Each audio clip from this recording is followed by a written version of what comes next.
নির্বাচনের রণদামামা বাজতেই প্রচারের ময়দানে নেমে পড়লেন মেখলিগঞ্জের বিধায়ক তথা তৃণমূল কংগ্রেস প্রার্থী পরেশচন্দ্র অধিকারী। আর প্রথম দিনের রবিবাসরীয় প্রচারে নেমেই এলাকায় দলের শক্তি বৃদ্ধি করলেন তিনি।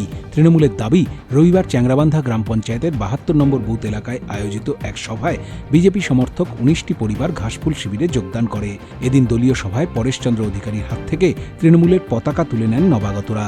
যোগদান কর্মসূচিতে উপস্থিত ছিলেন চ্যাংরাবান্ধা গ্রাম পঞ্চায়েতের প্রধান ইলিয়াস রহমান, ধীরেন রায় সহ অন্যান্য তৃণমূল নেতারা।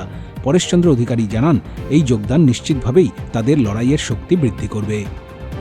এই বিজেপি থেকে তৃণমূল কংগ্রেসে যোগদান দিলাম।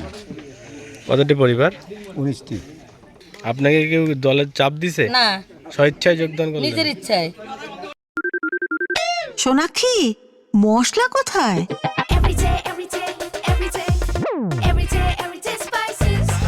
এভরিডে মশলা, দেশের স্বাদ। চারামান্দার 19টি পরিবার তারা সদল বলে বিজেপি থেকে তারা তৃণমূল দলে যোগদান করলেন। আমরা আশা করি এই যোগদানের মধ্য দিয়ে ৭২ নম্বর এই বুথ আরও শক্তিশালী হলো এবং এই এলাকার দীর্ঘদিনের মানুষের তাদের যে দাবি আমরা পূরণ করব। এই দাবি দাবা নিয়ে এই বুথ যে শক্তিশালী হলো তাকে আমরা ধন্যবাদ জানাই। সমস্ত যারা যোগদানকারী তাদেরকেও ধন্যবাদ জানাই।